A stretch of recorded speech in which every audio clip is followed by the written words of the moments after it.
क्या केरल में आ गई कोरोना की भीषण लहर? किस राज्य में बना एक दिन में वैक्सीनेशन का रिकॉर्ड? और दिल्ली में कब से खुलने वाले हैं स्कूल?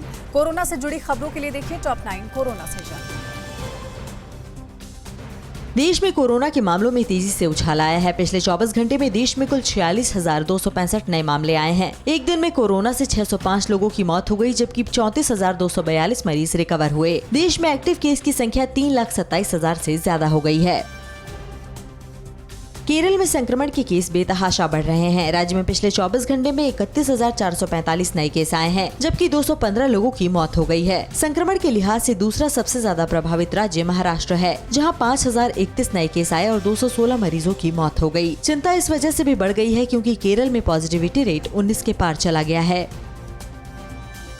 कोरोना पर कई सटीक अनुमान लगा चुके कानपुर आईआईटी के वैज्ञानिक प्रोफेसर मणिंद्र अग्रवाल ने कहा कि महामारी की दूसरी लहर के मुकाबले तीसरी लहर का खतरा कम है। यही नहीं, इसका बच्चों पर भी कुछ खास असर नहीं पड़ेगा। प्रोफेसर अग्रवाल ने कहा कि बच्चे संक्रमित होंगे भी तो उसका इस पर ज्यादा असर नहीं दिखेगा, क्योंकि अलग अलग सीरो सर्वे में बड़ी संख्या में बच्चों के संक्रमित होने की पुष्टि होती रही है, लेकिन वैसे ज्यादातर बच्चे बिना किसी लक्षण के इससे उबर भी गए।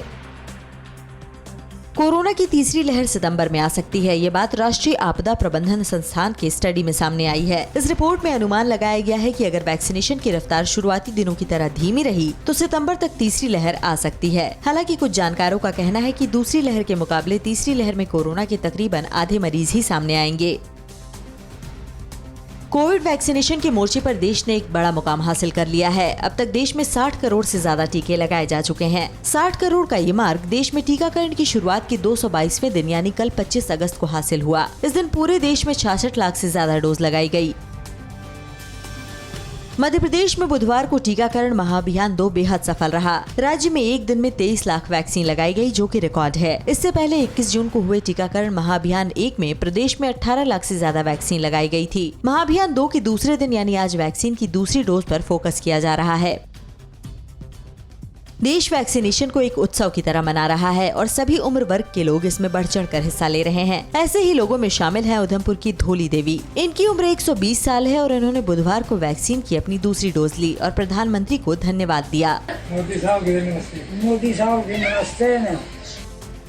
दिल्ली में ऑक्सीजन की कमी से हुई मौतों के मामले पर दिल्ली के डिप्टी सीएम मनीष सिसोदिया ने केंद्र पर गंभीर आरोप लगाए हैं। सिसोदिया ने प्रेस कॉन्फ्रेंस कर कहा कि उन्हें लिखी चिट्ठी में केंद्रीय स्वास्थ्य मंत्री ने कहा है कि इसकी जांच के लिए कमेटी बनाने का औचित्य नहीं है, क्योंकि सुप्रीम कोर्ट ने टास्क फोर्स बना दी है। सिसोदिया ने कहा कि यानी देश और दिल्ली में केंद्र सरकार की करतूत से जिन लोगों की मौत हुई है उनकी जाँच के लिए कमेटी बनाने की जरूरत नहीं है।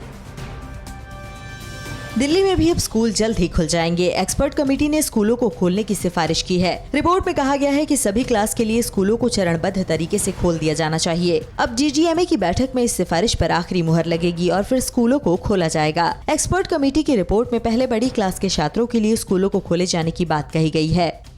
अड़ी सोमवार से शुक्रवार शाम 6 बजे सिर्फ TV9 भारतवर्ष पर।